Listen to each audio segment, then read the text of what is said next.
Tales for Dark Nights.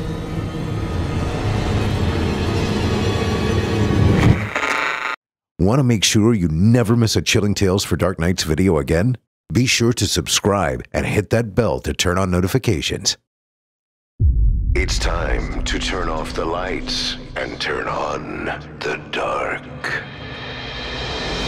Chilling Tales for Dark Nights.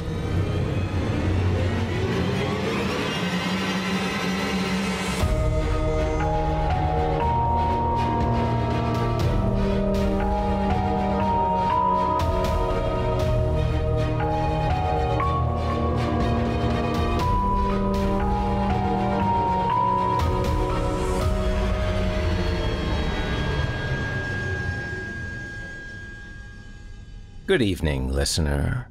You're listening to Chilling Tales for Dark Nights.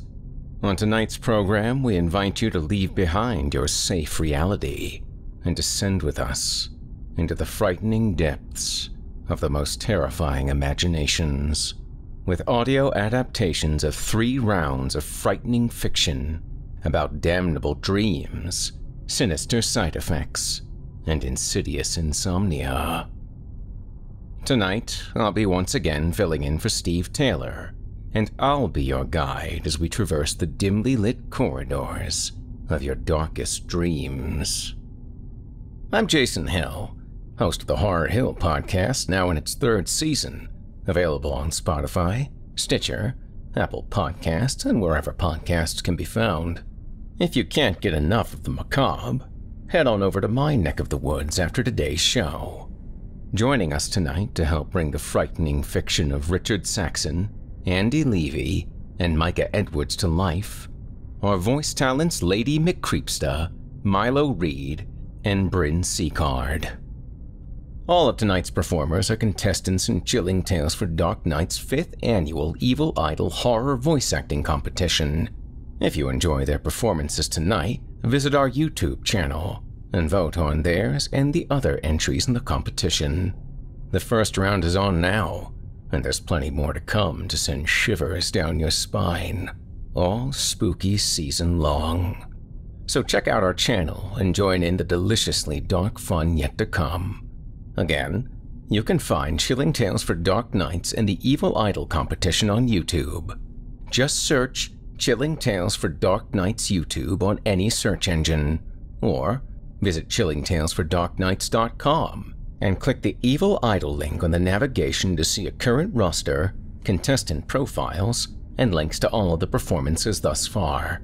We and the candidates appreciate your support. Now, get your ticket ready, take your seat in our theater of the minds, and brace yourself. It's time to turn off the lights and turn on the dark.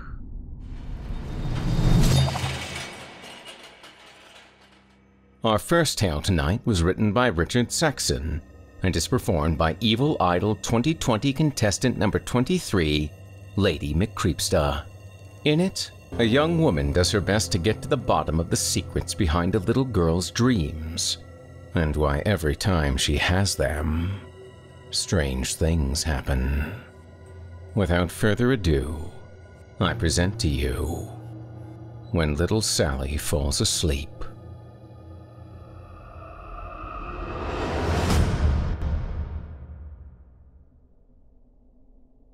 There's an orphanage situated in northern Pennsylvania, in a small town so isolated from the rest of the world that it might as well not exist. Why in God's name anyone decided to put Dawson's Home for Special Children here, I'll never know. But without any other opportunities in life, I'm stuck here until the day I draw my last breath. Don't get me wrong. Now that I've been here for well over a decade, I'd never leave. If I can give even a single one of the children a better future in life, this pain will have been well worth it. But the kids they send up here aren't exactly ordinary. They're the ones abandoned on our doorstep, left behind by their families without anyone to care for them. They usually move from orphanage to orphanage, acting in ways their caretakers just can't understand. It's not like they're bad kids, but rather odd. It's a fickle thing to describe beings that don't abide by the laws of science and physics. To most, these kids might sound like mythical beings, or just deluded stories told by someone suffering from mental illness. Honestly, that was my first impression as well. But then they showed me Laura, the girl that never aged. She'd been 10 for generations, but even her mind never matured, because her memory kept getting wiped out on her birthday, leaving her in a perpetual cycle that never ended. Even she wasn't enough to convince me. Next, they showed me Alexander. He was a boy without a face, born flawless, skin replacing each feature of his head. How he could breathe, or how he navigated the house without bumping into each and every wall, was an amazing feat. It was as if he had eyes, a nose, and a mouth, but he couldn't talk. By the time I arrived, he'd already been there for 3 years, unable to effectively communicate with anyone. Then there were less severe cases, like Daniel.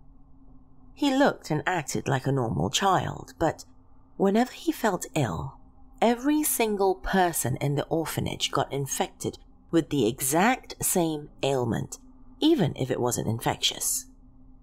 Or James, who just spoke a language no one had ever heard of before, incapable of learning anything in English. Not a single one of them were evil. And they sure as hell weren't the monsters I'd been led to believe. They were just victims of various curses thrust upon them by an uncaring universe. I wanted so desperately to help them, to give them a chance at life, but for each year that passed, they kept dying, either from their own curse or that of others. Those that fell to an early death were quickly replaced by new, abandoned children. After my first year at Dawson's home, I wanted to leave with every fiber of my being. I'd tried too hard to help the children, but I just couldn't. Even though I didn't have enough money for a bus ticket, it had all gone to helping the kids. Still, I needed to get out, to find a new life before I turned suicidal. But then, I met little Sally. She was the most wonderful girl, a perfect little child that just happened to wander onto our doorstep. I was the one to find her, standing outside the orphanage in dirty clothes after having wandered the streets for days. Without hesitation, I brought her inside, feeding her and giving her a fresh set of clothes. She was only 6, but she was so extraordinarily thankful, polite, and intelligent beyond her years. As I put a bowl of hot stew in front of her, she just stared down at it, waiting for permission to start eating. My heart immediately broke once I noticed the hunger in her eyes, but she just sat idly by, waiting for me to tell her it was all right. Once I gave her the go-ahead, she basically inhaled the bowl, at which point I gave her a second serving. I tried to figure out her name, but she couldn't remember. All she knew was that her parents had called her Little Sally, but where they'd gone, she didn't understand. After she'd finished eating, she just started talking. She never mentioned what happened to her before we found her, but rather about her favorite animals, the climbing tree in her backyard, and the playground near her school. I did my best to decipher the clues, but at her young age, she didn't give me much to go on. It was starting to dawn on me that whoever she belonged to, they might not want her. When I tried to ask about her parents again, she fell silent. She just refused to talk about them, but based on the bruises and malnourished form, we suspected abuse. Despite all that, she was the perfect child, and though we couldn't quite figure out what had happened to her, we were happy to have her by our side. On top of it all, I almost let myself believe she wasn't cursed with strange abilities. At least, until the first night she spent at Dawson's. We always give the newcomers a separate room for the first night, to adjust them to the new settings. Sally was no exception, and we fully intended on integrating her into our large family once morning rolled on. She just needed time. As day gave way to night, I led her to her temporary room. The walls inside were filled with drawings from the previous children, each creating their own piece of art on their first day at our place.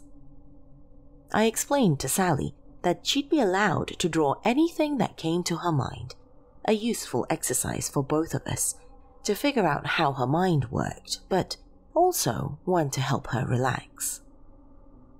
She seemed to like that idea, and with that, I left her alone for the night. That night, I felt a modicum of happiness for the first time in months.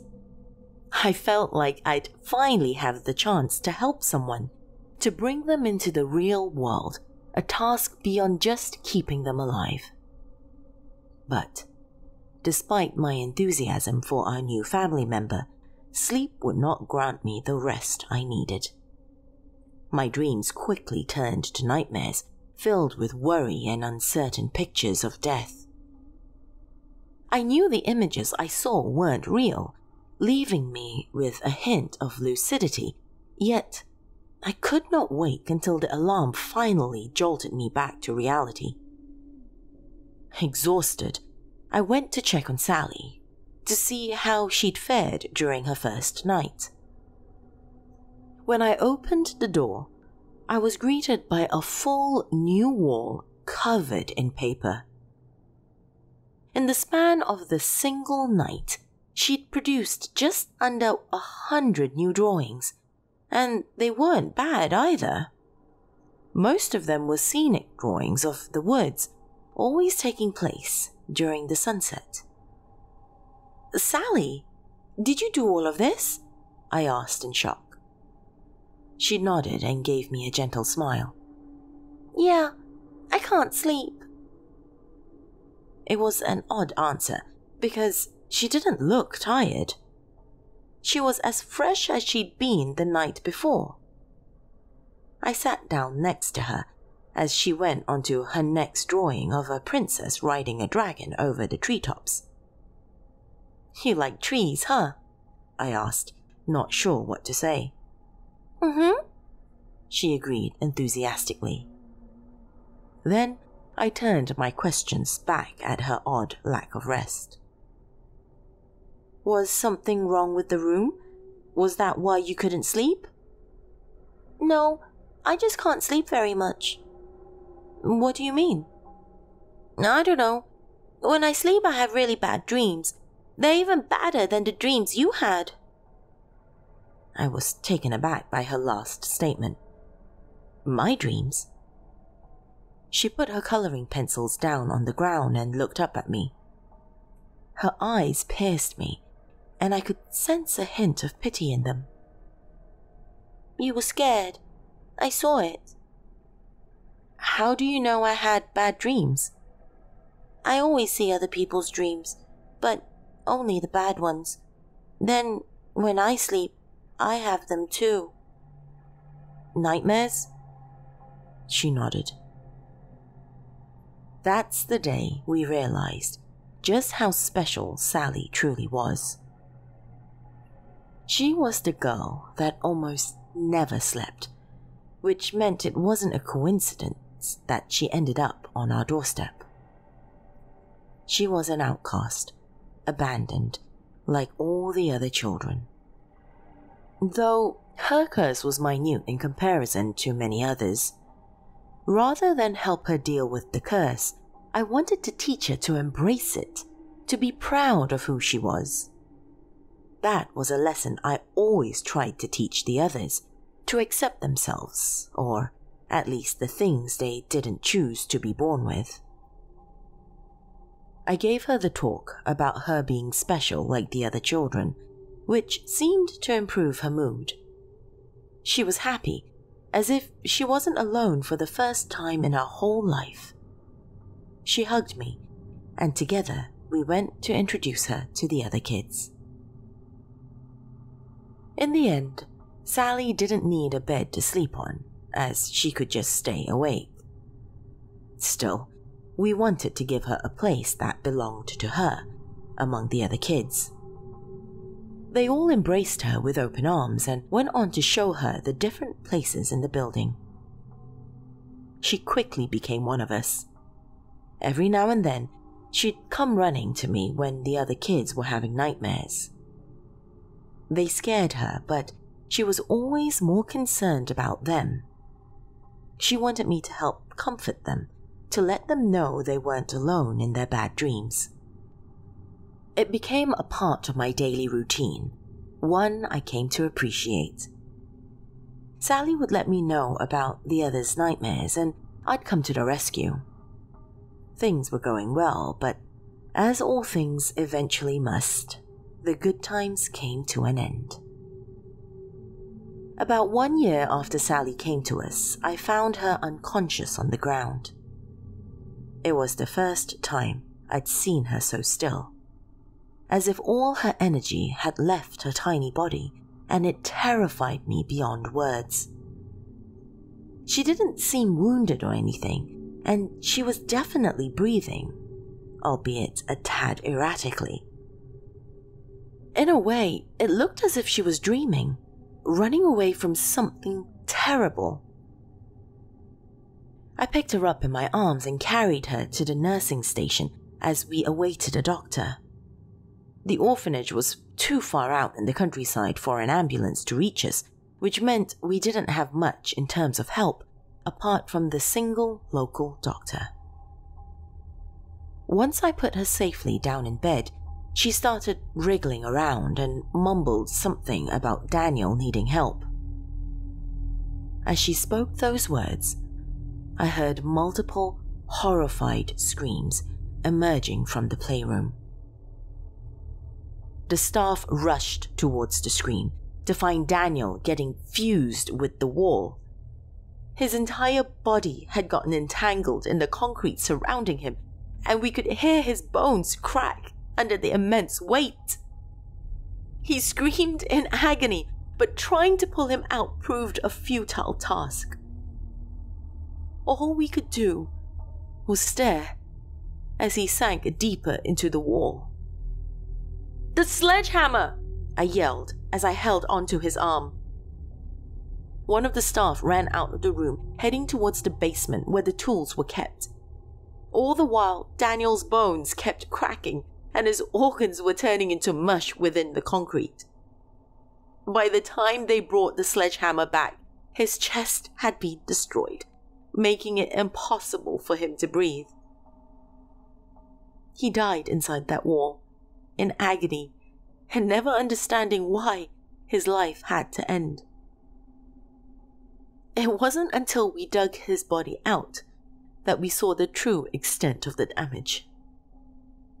He had become a mangled bag of meat without the faintest hope of survival, and none of us understood what had just happened. We were just lucky the damage hadn't affected us in the same way his diseases had.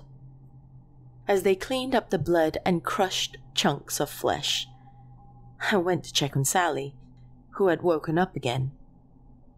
She was crying. I'm sorry. I didn't mean to fall asleep. I killed Daniel," she cried. I tried to comfort her, but she wouldn't have it. "It wasn't your fault, Sally," I said, though I didn't fully believe it. "I saw the wall smash him. I dreamed it." "You dreamed about Daniel?" I asked. She nodded. "What did you see?"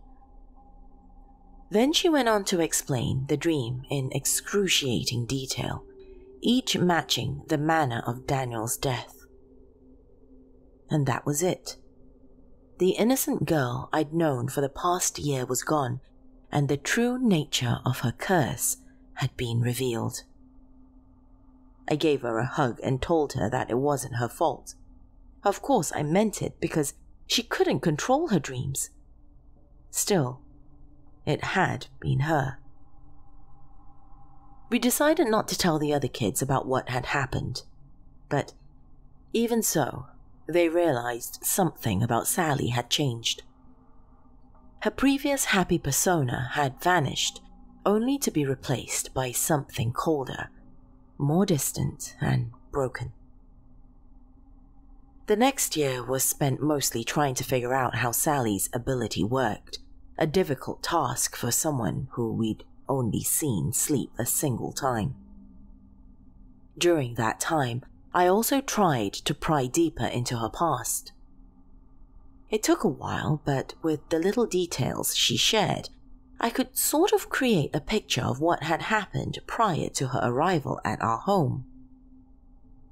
She'd been sitting in the back seat of her parents' car as she suddenly drifted off. Then, she simply dreamed that her parents never existed.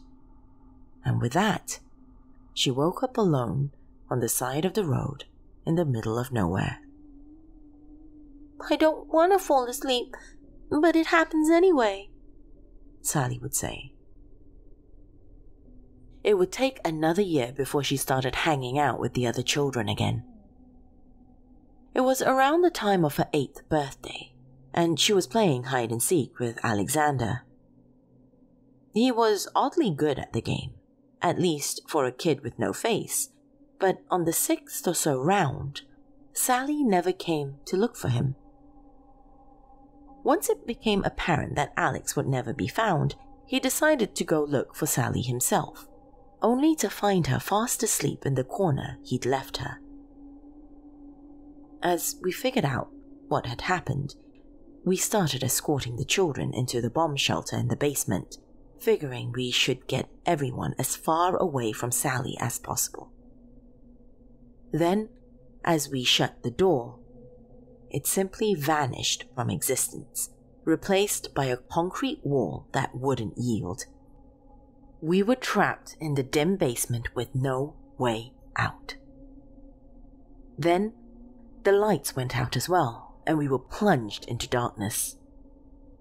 There was a flashlight in one of the closets, but it hardly helped illuminate the room. It was simply too old and the batteries were close to death. We were all standing around in horrified silence, and I was just praying that Sally would wake up before someone died. After a few minutes, the ground started feeling wet. I shined the light down at the ground, only to realize it had turned a crimson red. The air reeked of metal, and I quickly figured out that we were all standing in a pool of blood that was rising rapidly. The screams the kids let out were heartbreaking, but they were muffled by the thick concrete walls around us, meaning no one on the outside could hear us. Within minutes, it swallowed us.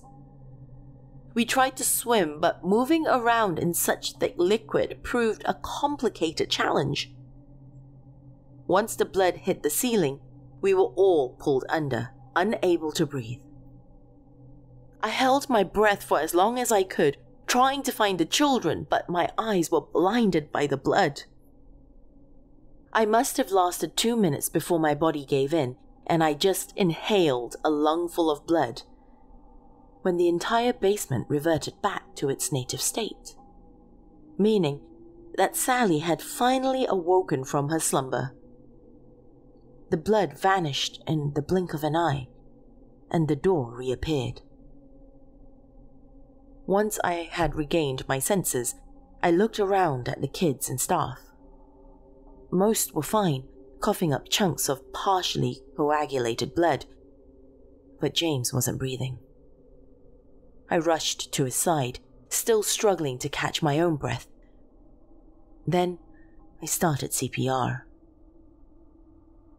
The others cried as I pushed his chest in, desperately trying to fill my lungs with enough air for the young boy. I felt his ribs crack beneath my hands, but I had to keep going. On the third set, he finally coughed up the blood and started breathing on his own. Sally was devastated. But despite the nightmare-inducing event, not a single person had died. That time, though, we couldn't keep Sally's curse a secret. The children put two and two together, and Sally once again became an outcast, even among her own friends. I decided then that the best way to help Sally would be to help her control her dreams. Working on inducing lucid dreaming, reality checks that could help her snap back to reality, and for a few years it actually worked. Each time Sally would fall asleep, she'd realize what was going on and wake herself up. But on the rare occasion that it wouldn't work, people had a tendency to get seriously wounded. On her 10th birthday, Sally dreamed that the building was on fire. Luckily, everyone got out in time, mostly suffering light burns and some smoke inhalation. Once she woke up, the building was fine, as if the fire had never happened. Then, a few months later, Sally fell asleep twice in the same day. The first incident took place in the morning during breakfast. She'd created a new entity that she referred to as Mr. Sin. To us, he appeared as a normal, middle-aged man in a suit. He sat down with us in the dining hall and made casual conversation. It wasn't until someone asked about the briefcase that the horrors began. It was filled to the brim with human skin. He said he needed it for his home and tried convincing the children to come observe his room of flesh. Once he realized we weren't letting that happen, he just got up and left. Sally woke up from that dream relatively quickly, but she'd fallen asleep again that very afternoon. That time, we just caught a glimpse of Mr. Sin walking down the hallway, blood dripping from his briefcase. He'd come from the kitchen, where we found Mrs. Ingridson lying on the floor. The entirety of her skin was missing, stripped from the underlying flesh. She was still writhing around in pain when we found her, but her body wouldn't last long. Before we could even try to get help, she died from shock. That was just the beginning of our living nightmare, because as Sally hit puberty, her slumber increased drastically in frequency. It went from being a once-a-year occurrence to 2, then 3. Before she even hit 14, her dreams had become a bi-monthly occurrence. Ones that were wounding or even killing both staff and the children. She knew it herself, that her dreams would inevitably end up killing everyone she loved, and we couldn't deny that fact. But running away wouldn't stop the dreams, neither would locking her up. She tried using different drugs to keep herself awake, but her efforts were all fruitless. Nothing could keep her awake for long. Eventually, I was hit with the only possible solution available. The only thing that could end Sally's hail of nightmares was death itself. It wasn't like the thought hadn't struck me before, but I'd forced it so deep into the darkest corner of my mind that I'd never truly actually considered it. To save everyone else, we had to kill Sally. Since I was the closest to her, I was chosen to do the deed. Our doctor aided me in choosing the most humane way of ending her life. He gave me an injection I assumed held morphine and promised me it would be a painless death.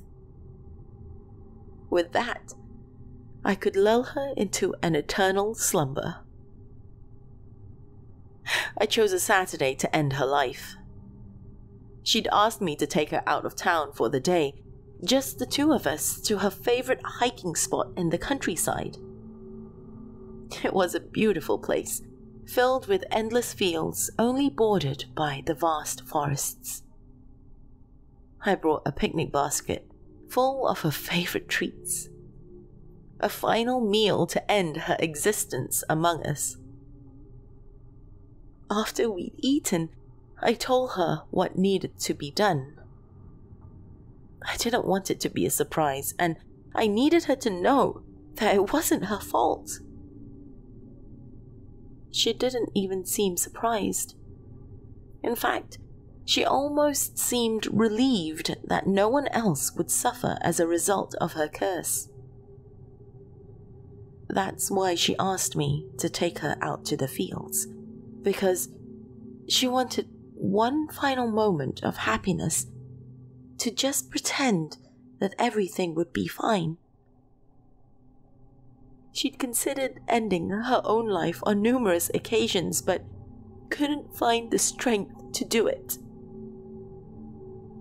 We sat there for hours and just talked, made plans for a future she'd never have, and joked about the good memories that still lingered from her past.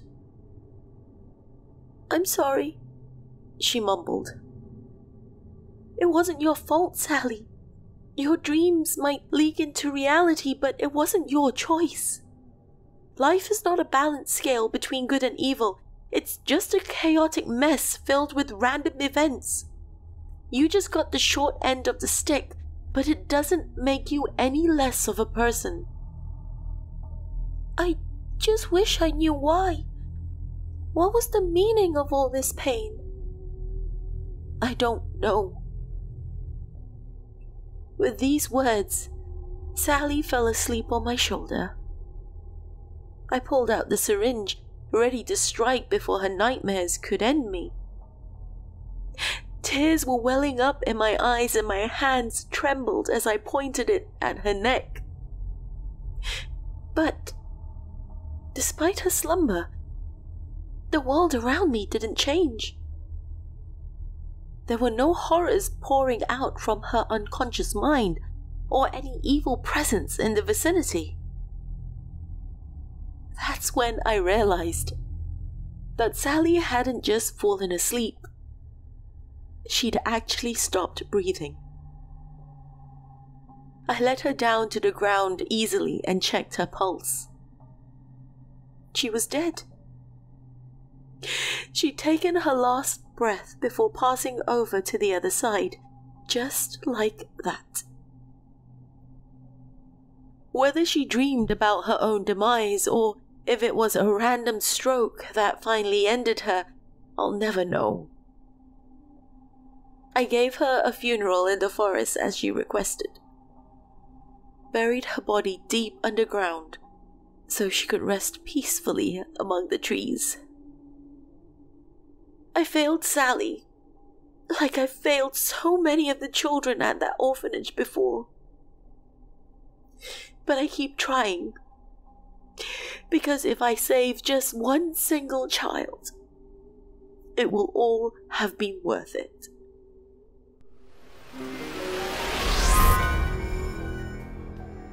And now a word from our sponsor, Feels. Holiday season, just mentioning those two words together can make it overwhelming for me sometimes with anxiety or stress. This year I'm handling it a lot differently because I've got somebody backing me up. That's Feels. Feels is a premium CBD and that's delivered directly right to my doorstep.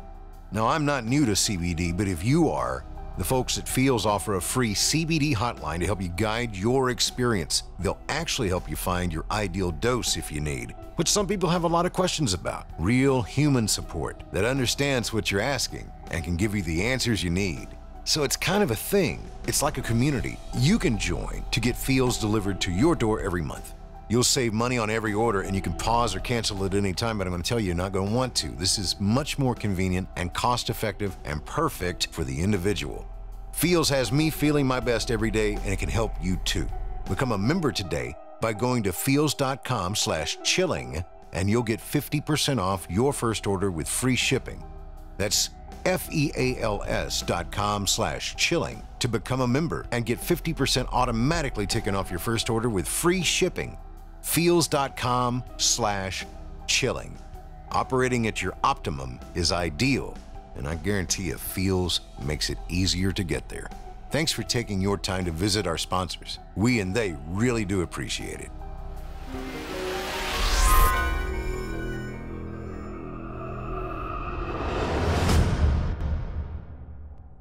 I hope you enjoyed When Little Sally Falls Asleep, as written by Richard Saxon and performed by Evil Idol 2020 contestant number 23, Lady McCreepsta.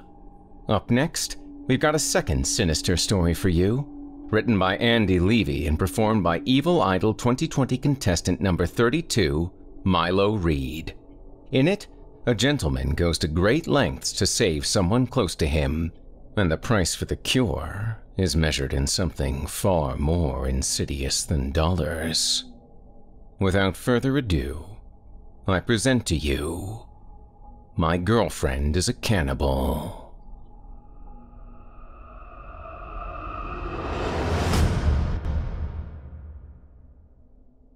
A horrible curse befell my girlfriend, and now she can only eat human meat, and I'm her personal butcher. It all started 2 years ago, when my girlfriend became very ill and struggled to eat. Anything she did eat would usually come back up a few minutes later. At first, the doctors weren't sure what was wrong with her, theorizing it may be a stomach ulcer, but after her health continued to deteriorate, further tests revealed that she wasn't suffering from stomach ulcers, but instead, stomach cancer. This news shattered our world. Never in a million years could we have guessed it would be cancer. Elaine was in her mid-20s, and I know that doesn't make you immune, but it sure makes you feel that way. The cancer was caught pretty late, and neither of us had a lot of money, essentially living paycheck to paycheck, so our medical options weren't great. We live in Buffalo, meaning we were just 30 minutes too far south for good and affordable medical care. And with Elaine unable to work, I made the choice to take on a second job as a nightly garbage collector. Didn't pay great, but beggars can't be choosers. It was at this job, however, that I met Eli Carson. Eli was a wild dude. He was only 30, but looked easily as if he was in his mid-40s, and had a shaved head with a singular rat's tail hanging out the back. His eyes were dark green, and his face had a long, thick scar going from his right eyebrow, down across the bridge of his nose, right down to his left cheek. The craziest thing about him, though, is that he grew up in a cult, a sort of offshoot of the unification movement cult set up by the more eccentric members. He told me he'd been a member from birth and lived in a commune until he was 19, at which point he escaped. The stories he had from the cult made the night shift go by much quicker, but it was once I told him about Elaine's situation that the funny stories turned serious. Due to his cult links, Eli knew some pretty weird and out there people, and he put me on to someone who he said could cure Elaine 100%. Her name was Madame Arachnia. Eli described her as the craziest mix of genius and psycho he'd ever met. He said that she worshipped eldritch gods, and that she believed H.P. Lovecraft was not a fiction writer, but instead a prophet. However, he promised me that no matter how insane her beliefs were, that nobody else was better equipped to help. I got shot one night while out on a date, and I was set to be on crutches for 6 months, but she had me walking in no time, he insisted, though I doubted the veracity of the claim. Elaine was quickly running out of options, however, and I couldn't live with myself if we didn't try everything we could. So what if it turned out to be a hoax? It wouldn't change anything about our current situation. Madame Arachnia worked out of a camp deep in a forest at Niagara Gorge. The camp was designed to look like a circus, including a big top tent. Fairy lights hung up all over the camp, connecting the multiple tents and teepees that were dispersed throughout. Up in the left corner, just beside the big top, was an animal pen that contained some sheep, goats, cows, and horses. Madame Arachnia's tent was situated at the back of the camp and guarded by 2 tall men dressed like jesters. However, instead of the usual colorful attire, they wore all black. They wore skull masks and vests made of bones, as well as coal-black jesters' hats with little skull bells that jingled as they walked. Both men carried 4 black balloons and 1 white balloon. They led me into the tent, which unsurprisingly was illuminated by multiple fairy lights draped across the roof. There was a strong smell of burning sage and lavender incense, and the floor was covered in hay that crunched whenever someone took a step. I had assumed that Madame Arachnia would be an old lady covered in warts. I turned out to be very wrong. When she pulled down her shawl, she revealed a stunningly beautiful woman with a pale, freckled face, bright yellow eyes, and a tattoo of a black widow spider around her right eye. The sides of her head were shaved, with the jet black hair on top done into a quiff, with a white streak dyed into it. On each of her fingers, she wore a golden covering coated with encrusted gems, and she had the letters H and P tattooed on the backs of her left and right hands, respectively. "Samuel, I'm guessing," she said, while pulling off her shawl as I approached. Her amber eyes stared directly into mine, as if she was trying to peer into my soul. "That's me, though most people call me Sam," I responded, while pulling out the wicker chair from under the table so that I could take a seat. "Well, Sam, I understand your dear Elaine has been attacked by a horrible disease," she replied as she picked a small black satin sack off the floor and placed it on the table, its glass contents rattling around inside as she did. "Yep, stomach cancer. We tried everything that we could afford, but nothing's worked. And I don't know how long she has left," I explained while biting my lip. I found it hard to discuss these matters with anyone without bursting into tears. Madame sat in silence with her fingers crossed for a few seconds to allow me to regain my composure. Once I did, she continued. "Cancer is a horrible thing. To me, it is the greatest evil in our universe. It turns our body against us and kills us slowly from the inside, a truly reprehensible disease. People beg their god to cure them, but more often than not, neither their god nor their doctor can do anything for them," she replied as she put her hand into the sack and began to rummage around inside. "However, the old ones would never allow a servant to die such a horrible death. After rummaging around for a bit, she eventually pulled out a glass vial with a cardboard cork at the top. The vial was full of a crimson substance that swirled around in the glass. Madame Arachnia placed the vial into my hand. Then with her hand, she closed mine over the vial. She held my hand in between both of hers and looked me in the eye again. "I made this concoction especially for your Elaine. She should drink this as soon as possible and then rest.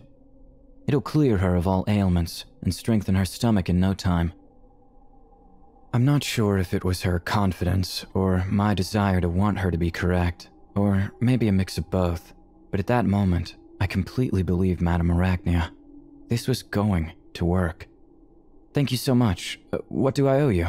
I asked her as I pulled an envelope out of my jacket, which contained $3,000, my entire savings. "Oh, monetary gain means little to me. Elaine's return to health will be of use to my gods. Appeasing them means much more to me than any piece of paper assigned an arbitrary value," Madame Arachnia replied as she lifted her hand up and gestured for me to put the money away. There had been many red flags from my trip to the camp, but this should have been the biggest.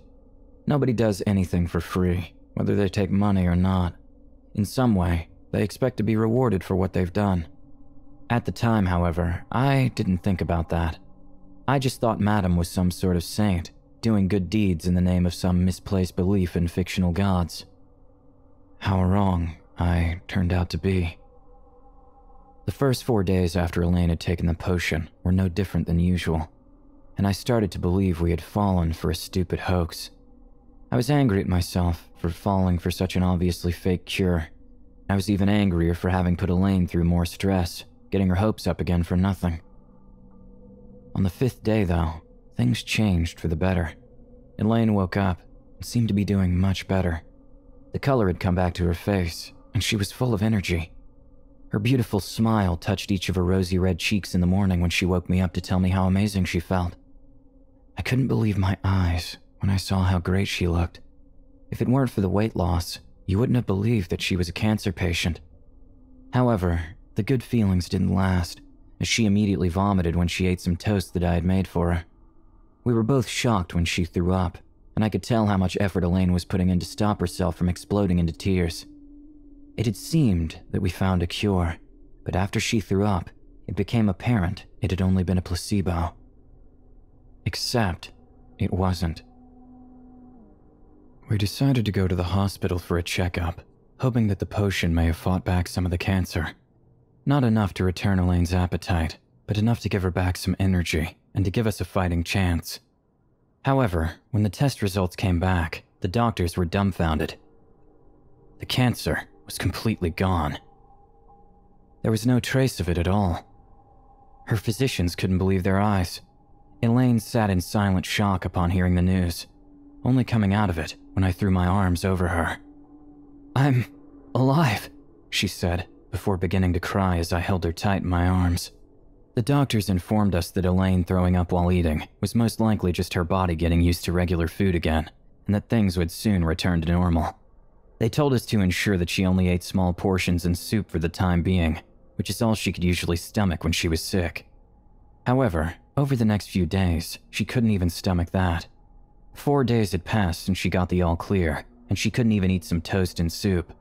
The rest of her body had been cured, but it seemed like her stomach had deteriorated. I decided I needed to meet with Madame Arachnia again. If anyone had answers, it was her. I just wished the answers I received had been different. When I reached the camp, I was once again greeted by the creepy jesters who walked me into Madame's tent. I explained to her that the potion had worked, but that Elaine couldn't eat no matter what we tried. Her response to this took my own appetite away from me. "Well, of course she can't eat. You aren't feeding her the right meat," she said as she placed some tarot cards face down on the table, keeping her eyes focused on them as she spoke to me. "Well, you never told me that there was food she couldn't eat. What can she eat?" I replied, expecting to get an answer like horse or rat. However, the answer was much, much worse. "Humans," she replied, as she lifted her head to finally look at me and grin.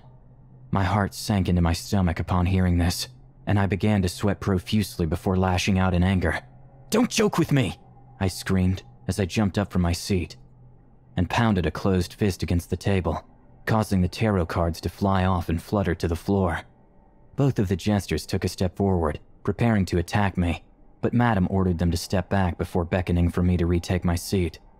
"Sit down and relax, Sam. I am not joking. My potions aren't a miracle. They cure, but they need something in return.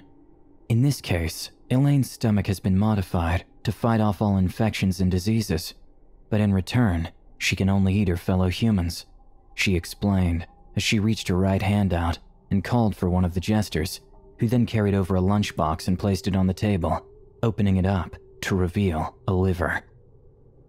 "This is a human liver. Take it home and cook it for about 6 minutes on each side, then serve it. It'll be the tastiest meal Elaine has ever had, and once she's had the taste for human meat, she'll never want to go back. Not that she has a choice," Arachnia said before starting to chuckle as she placed the top back on the box and slid it across the table to me. The anger I had felt before quadrupled as I sat there being mocked. However, I took a few deep breaths and composed myself, knowing that Madame's 2 goons might not be held back by her a second time if I lost it again. "And how do I know this is a human liver? This could easily just be a liver from one of your animals. I want you to stop playing around with me and give me a proper answer. Stop this frustrating joke, please," I calmly replied as I sat back in my chair and crossed my arms. Madam didn't immediately respond. Instead, she turned her head to look at the jester to the left of her and nodded to him. Once she did, he walked away to the back of the tent, coming back a moment later with a plastic bag slung over his shoulder. He walked up to the table and dropped the bag directly onto it.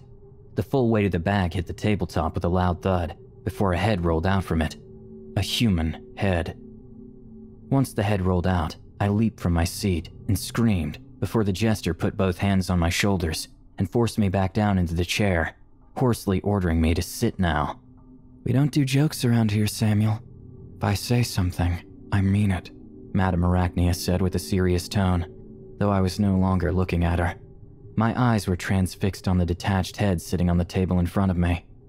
The head looked to have belonged to an older man in either his 40s or 50s, judging from his wrinkled face, long gray hair, and the bald spots dispersed throughout. His facial expression was one of immense pain, and his eyes had been gouged out. I started to wonder what this man had done to earn such a fate, but that mattered little to me. What did matter, however, was how dangerous Madame Arachnia was. My right leg twitched uncontrollably underneath the table as she spoke, fearing that I may face the same fate as this man. "Now, take that lunchbox, leave this camp, and never dare return. The boys will see you out," Madame Arachnia said as the jesters approached me and lifted me out of the chair. One of them handed me the lunchbox before both walked me out of the camp and back to civilization. When I got home, I cooked the liver just as Madame had told me to, and just as she predicted, Elaine loved it. But more importantly, she was able to keep it down. I waited until the next day to see if she was able to keep it all down, before sitting her down and explaining to her that she had consumed a man's liver. At first, she thought it was a joke, but once I assured her it wasn't, she understandably slapped me across the face and stormed off, leaving me alone with a deep red hand-shaped mark on my face. She didn't return until later that night, but when she did, she was much calmer than when she left. It was that night that we accepted we only had two choices going forward. We could either do what needed to be done, or allow Elaine to starve. The latter was never an option, and there was no plan B, so it was obvious that we would need to kill to keep Elaine alive. I said that I would do it, as I had gotten us into this mess. We are, or should I say were, both pretty non-violent people, so jumping straight into murdering people wasn't easy. We knew we couldn't just kill anyone, and so Elaine decided that we would choose certain people who deserved to die. So, that explains why I'm sitting in a parking lot across from a 24-hour gym at 1 a.m., waiting for the right person to leave.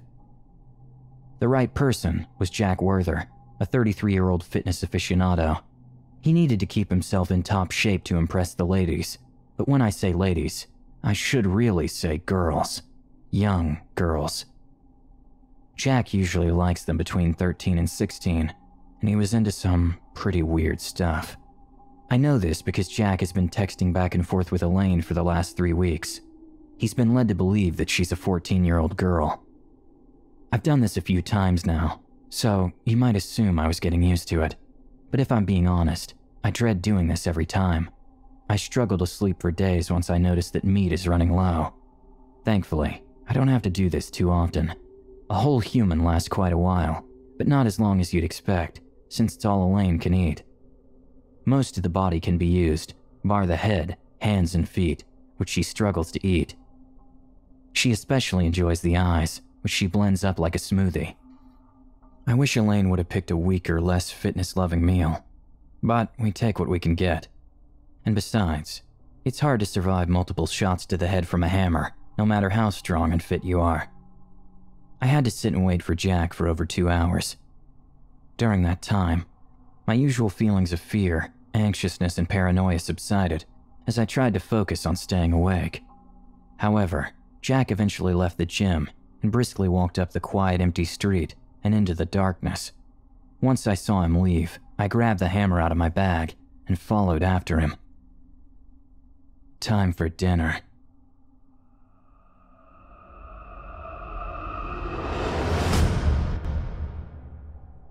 I hope you enjoyed My Girlfriend is a Cannibal, as written by Andy Leavy and performed by Evil Idol 2020 contestant number 32, Mylo Reid. Up next, we've got a third and final taste of the terrible for you. Written by Micah Edwards and performed by Evil Idol 2020 contestant number 33, Brynn Sicard. In it, a young woman seeks help to cope with a sleep-depriving malady. Unfortunately, she may soon find there is more to her condition than a trick of the mind. Without further ado, I present to you The Traveler.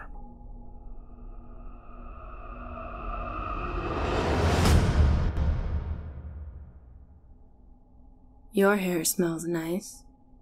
That was the first thing he said to me. Said, that's too weak a word even. Whispered. Oozed. He oozed those words into my ear, an invasion as unwelcome as if he had stuck his actual tongue inside. My back was to him, so all I knew about him was what I could hear in his voice. It was male and unpleasant. Greasy. I shifted uncomfortably, but the train was full and there was nowhere to move to. Besides, he hadn't actually done anything. He hadn't put his hands on me, hadn't touched me. I decided that the best thing to do was to ignore him. I like the shine, he continued. I shuddered as if a drip of filthy water had fallen from the roof of the subway car and slid down my neck. You take good care of it. Very healthy, very full. I like it. He'll like it. I looked around. No one else seemed to notice what he was saying. He was speaking quietly, but not whispering, so surely others could hear him. And people weren't doing the intentionally not looking thing when something isn't their problem and they don't want it to become theirs, so maybe I was just overreacting. Maybe this sounded like a normal conversation to everyone else? I don't know you, I said over my shoulder, in case anyone thought we were together. You will, he promised. You'll know me very well. I turned then to confront him and was surprised at what I saw. I'd expected some damaged derelict, but the man behind me was tall, attractive, and well-groomed. His suit was tailored, his shoes were shined, his briefcase was crisp and professional. He looked like a TV image of a young lawyer. Only his eyes matched his voice. They leered from his face, lecherous and greasy. They roamed all over my body in exactly the way his hands hadn't and left me feeling just as disgusted. They seemed alien, a mismatch for the rest of him.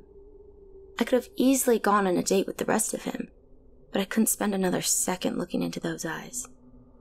Except that that's exactly what I did. Something about them captured me, captivated me. I stared into his horrible, hungry eyes as if there was an explanation to be found in their murky depths. He continued to talk, the words lapping over my body like an infected tide, but I no longer heard them. I just felt their hideous touch and struggled to pull free from his eyes. I woke up still on the train, seated and confused. There was no sign of the man anywhere. It looked like most of the passengers had changed, and I didn't think that calling out, "Did anyone see a man with me?" was likely to get good results. I didn't remember sitting down or falling asleep. Was it possible that I'd dreamed the entire thing? With a groan, I realized I'd missed my stop. It was going to take at least another half an hour to get off, switch trains, and make my way back to my station. I'd been looking forward to the day being over, and now this creep had just extended it for me. If there even had been a creep. I had fallen asleep after all, and it's not like he did that to me. It might have all been my imagination. I sighed and edged through the crowd to the doors. Maybe I could have a relaxing evening tomorrow night. The whole trip back, I was certain that the sleazy lawyer was somehow following me. I scanned the crowd every time new passengers embarked, but he was never among them. When the train reached my stop, I hurried through the station, constantly checking around me in case he was loitering somewhere nearby, waiting for me to arrive. It was nonsensical, I knew. He had no way of even knowing who I was, let alone where I lived. His claim that I would know him well echoed around my head, though, sounding more threatening the more I thought about it. Was it a real threat? Should I call the police? These were the thoughts occupying my mind as I reached my building. The streets were dim in the encroaching night, and I hustled inside, letting out a long breath as I heard the door lock behind me. I let myself relax as the elevator slowly carried me up to my floor, my heart slowing back to normal as the numbers climbed. Inside my apartment, behind still more locks, the man on the train seemed far less of a threat. The idea of calling the police seemed silly now. He was a loser, a nobody, just an ordinary creep. The city was full of them. Everyone ran into them sometimes. Tonight had been my turn, that was all. I made some tea, ordered Chinese food delivery from a local place, and sat down on the couch to see if I could salvage the night. I was still flipping through the menus, deciding what to watch when the door buzzer sounded, startling me. Instantly, my thoughts leapt to the creepy man from the train. Had he followed me after all? Was he outside now? I thought about simply ignoring the door, but it buzzed again, longer this time, and I reluctantly rose from the couch to confront whoever was there. "Yes?" I said into the speaker. "Food delivery," came the voice. "I have your order here." "The Chinese place. I felt like an idiot. Come on up." I buzzed him in. Seconds later, doubt set in. Hadn't it been awfully fast for the delivery to get here? He hadn't even said it was Chinese food.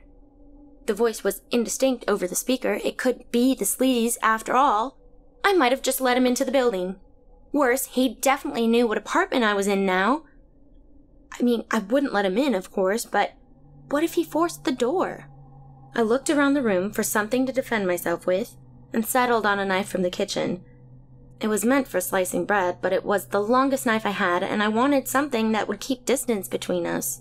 Soon enough, a knock came at the door. I started to move toward the peephole, then stopped myself.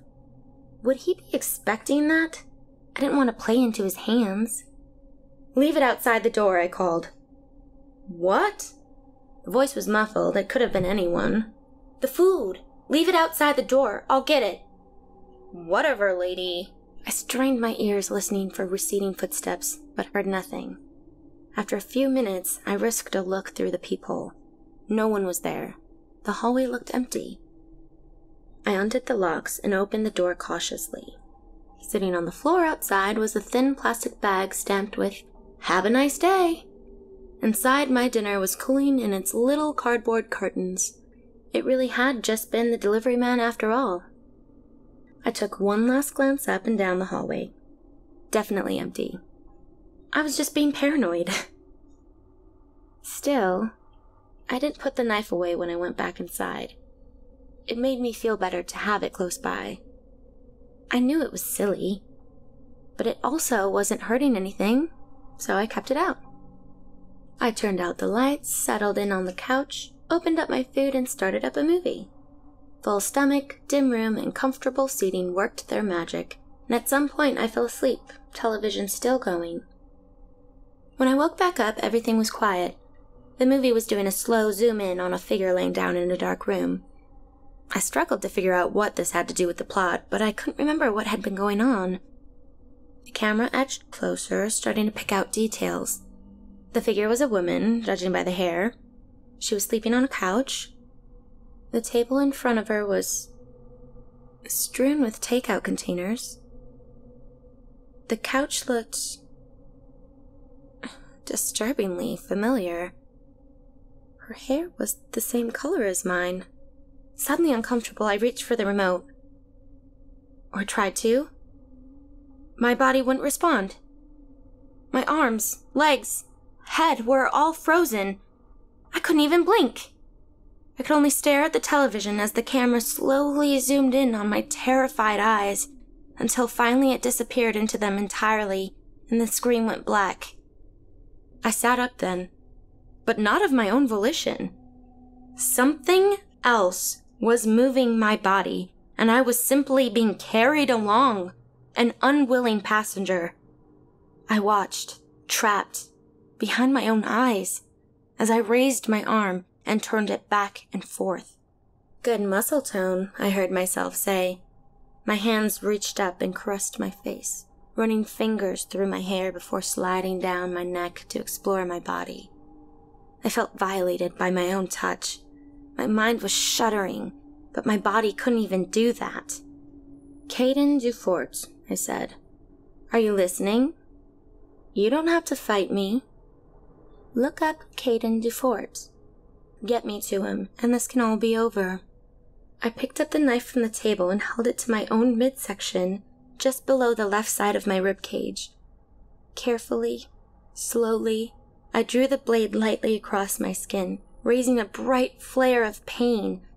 Blood welled up, tiny drips escaping down my stomach. That's just in case you decide this was all a dream. Caden DeFort. Get to him and I'll leave you alone. My eyes closed then and my consciousness shut off along with my vision. The next time I awoke, it was morning. I was in my bed wearing my pajamas. My body moved and responded normally, although I couldn't remember why I thought it might not. A name danced on the tip of my tongue, but skittered away before I could speak it. A pain in my side as I sat up made me wince. I pressed my hand to my left side and felt something pressed up against my skin. I lifted my shirt to see a bandage along the bottom of my rib cage, dark red blood dotting it in a few places. Suddenly it all came back to me. The paralysis, the possession, the name Caden DeFort. Who was he? What did it mean? A quick internet search revealed a man by that name running for city council. I frowned, confused. What did an aspiring politician have to do with any of this? I closed the browser tab. Only I didn't. I meant to, but instead of hitting the X on my phone, I clicked on events. The top line told me that he held town halls every weekend, listing an address and time. I tapped my finger next to this several times. I didn't want to do any of that. I tried to move my hand to the X. My finger lingered for just a moment longer, as if to prove that it could maintain control if it wanted, before finally moving toward the corner of the screen and closing the tab. With no idea how long I'd have control for this time, I had to make every second count. I tried not to think too hard about what I was doing in case I somehow tipped off whatever had seized control last night. I hurried out of the building and headed for the nearest hospital. The trip there was agony. I could feel eyes on me everywhere. I clung to the subway pole, trying to keep the entire sparsely occupied car in my view. Most of the passengers avoided my gaze. I knew I must look crazy. Wasn't I, though? I thought I was possessed. That's the sort of thing crazy people believed. I told the admissions nurse that I was hearing voices. She handed me a pen and a clipboard of forms to fill out. Her nonchalance calmed me down somewhat. Clearly, she didn't think I was in immediate danger. She probably saw worse than this all the time. All I had to do was fill out the paperwork and they'd fix me up. I started to breathe more easily. The end was in sight. Help was almost here. As I turned in the completed forms, I grew nervous again. If I try to leave before the doctor sees me, please don't let me, I said to the nurse. I really need to see him. It won't be that long, she told me, sounding bored. Just have a seat and wait. The waiting room was warm. Although it was loud and the seat was uncomfortable, I nearly dozed off. When I realized this, I leapt to my feet and began pacing, determined not to cede control so easily. The nurse watched but said nothing, and I knew she would not stop me if I walked out the door. My stomach was in knots by the time I was called in to see the doctor. Dr. Vogt was calm and reassuring. He nodded and took notes as I laid out everything that had happened. The paranoia, the uncertain memory, the loss of control. He said when I finished, tapping his pen on his glasses. But you're fully in control now? I think so, but earlier with the phone, my hand... He nodded again. Yes. But that was shortly after you woke up, correct? I think it may have been a hypnopompic hallucination. A residual dream, if you will. It's more common than you'd think. But Caden DeFort... I'd never heard of him before. Dr. Vogt smiled. The subconscious registers all sorts of things that the conscious mind is unaware of. You may have seen an ad, heard his name mentioned, something like that. So you think this is nothing? Likely. He saw my discomfort and added, but if you'd be happier with tests, I really would. He sighed and typed briefly on his computer. All right, prepare yourself to be poked and prodded, young lady. The next several hours were a mix of being bored in waiting rooms and being bored in large, loud machines. No one showed me the results of any of the scans, but they also didn't seem particularly concerned by them. I started to think that Dr. Vogt was right, that it had been nothing more than a dream brought on by stress and Chinese food. I considered just leaving, but a tiny voice in the back of my mind said, "What if that's not you saying that?" So I stayed as the machines whirred and the nurses bustled, and I became increasingly convinced that I was wasting my time. The final piece of testing regimen was a sleep study. I swapped out of my clothes for a hospital gown, let the technician attach a dozen wires to my face, and laid down to rest beneath the camera's watchful eyes. Between the tiring day and the stressful night previous, it wasn't long before I was fast asleep. When I awoke, the room was dark. I was annoyed at the wires on me, although I wasn't sure why. They weren't particularly bothersome. They just felt like an invasion somehow. I began plucking at the electrodes, peeling them off one by one. A voice came from the speaker in one of the monitors. "Please leave those on. You're doing a sleep study, remember?" "I'm done with it," I said. Only it wasn't me talking. That thing, that other, had taken control again. So naturally and so seamlessly that I hadn't even realized it. I struggled to move my hands, my mouth, anything, but nothing responded. "Just lay back down," cajoled the voice from the speaker. Another voice spoke in the background. "Look at this. She's still asleep." The speaker cut off abruptly as the microphone switch was released. I watched helplessly as I removed the rest of the wires and walked to the door. To my surprise, and that of the thing inside me, the handle wouldn't turn.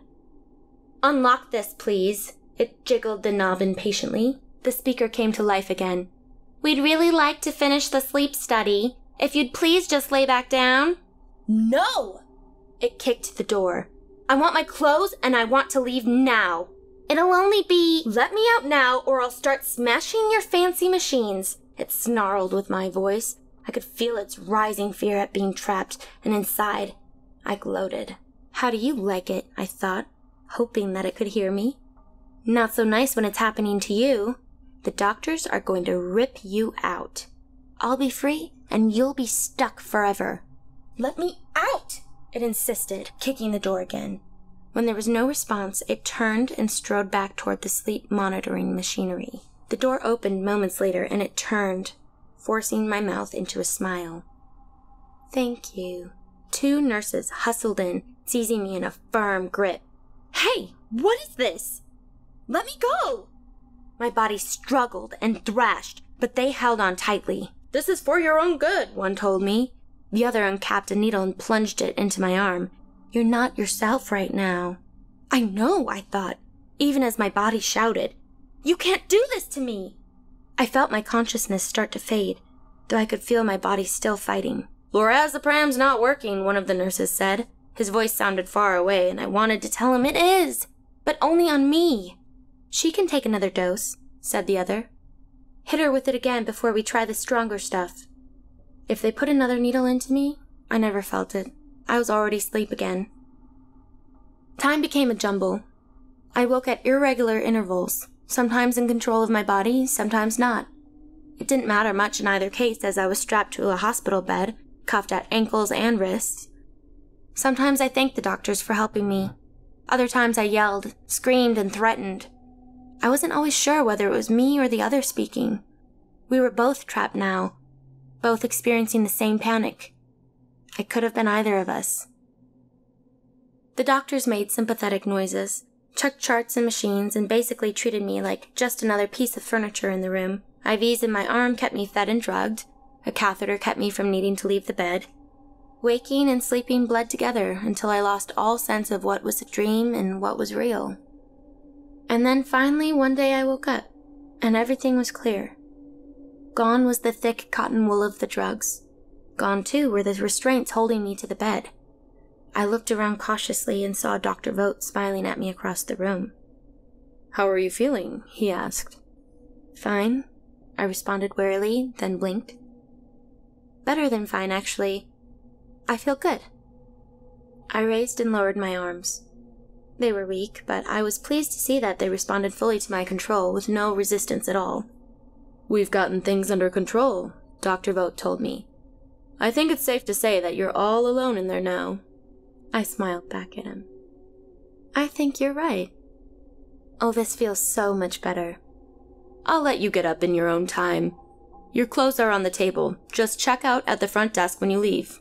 I'm writing you a script for clozapine. I'd like to see you back here in 2 weeks to confirm everything is going well, but I'm feeling confident. So am I, Doctor. After he left, I got up and made my way carefully to the shower. I luxuriated in the feeling of the hot water washing over my body, cleaning away the sweat and stink that had accumulated. I washed my hair, combing out the tangles with my fingers, then brushed it carefully in the mirror until it was clean and vibrant as it had ever been. I wanted to catch Caden's eye at his next town hall, after all. The nurse gave me the script the doctor had left, which I threw away in the first trash can I passed outside.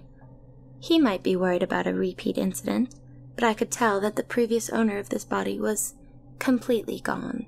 This was mine now. Fully mine. And after I got Caden, I'd planned to transfer fully to him, to leverage his political goals to serve my own ambitions. But this body was nothing but a shell now. If I left, it would collapse. It seemed a waste. I could probably manage to split myself off, manage them both at once. Perhaps it was time to start a family.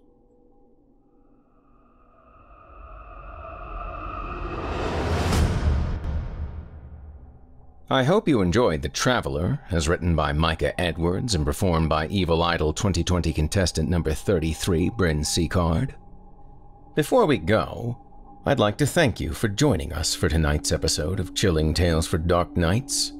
I'd also like to invite you again to check out more narrative nightmares on my program, Horror Hill, available now on Spotify, Apple Podcasts, and wherever your favorite programs can be found. With 3 thrilling seasons to sink your teeth into, with all the tales performed by yours truly, Jason Hill. And if you drop by and dig what I do, please take a moment to leave me a 5-star review and a comment, and let me know you heard about me here on Chilling Tales for Dark Nights. It would mean a lot to me. All of tonight's performances were featured in this year's 2020 Evil Idol Horror Voice Acting Competition, which is being hosted on our official Chilling Tales for Dark Nights YouTube channel as we speak, and which will be running over the course of the next few months. If you enjoyed the performances tonight, visit our YouTube channel today and cast your vote on the entries for tonight's featured contestants and the other entries in the competition. Again, you can find Chilling Tales for Dark Nights and the Evil Idol competition on YouTube. Just search Chilling Tales for Dark Nights YouTube on any search engine, or visit chillingtalesfordarknights.com and click the Evil Idol link on the navigation to see a current roster, contestant profiles, and links to all of the performers thus far. As always, we and the candidates appreciate your support. Also, as a reminder, don't forget to take a moment to stop by our iTunes page and leave Chilling Tales for Dark Nights a 5-star review and a kind word, and follow us on Facebook, Twitter, and Instagram, if you haven't already. And, of course, subscribe to us on YouTube, where you can find an archive of our work going back to 2012, and consider signing up as a patron at our website, chillingtalesfordarknights.com, to show your support and get all of our content ad-free. I'm your host, Jason Hill, and it's been a pleasure. Tune in again next week when we once again turn off the lights and turn on the dark. Sweet dreams, listener. Sweet dreams.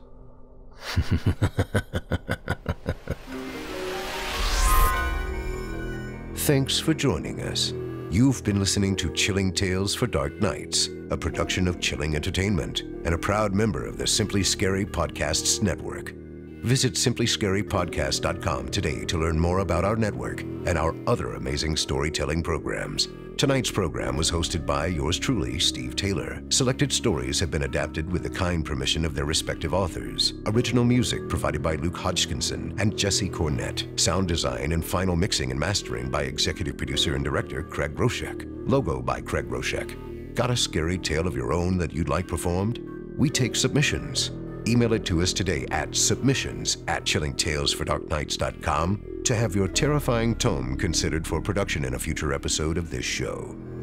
If you enjoyed what you heard on tonight's program and are joining us on your favorite podcast app, subscribe to us to be sure you never miss an episode, and leave us a 5-star review and a comment. Your feedback means a lot to us. You can also follow Chilling Tales for Dark Nights and yours truly on Facebook to connect anytime and get the latest updates on this and other programs and my channel.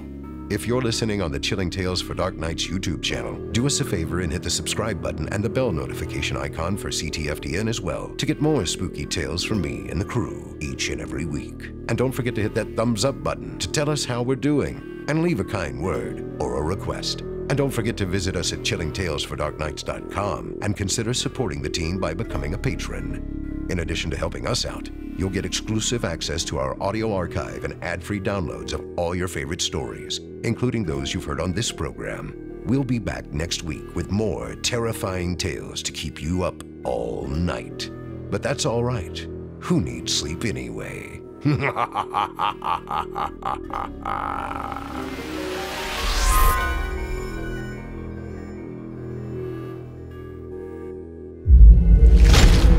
Chilling Tales for Dark Nights.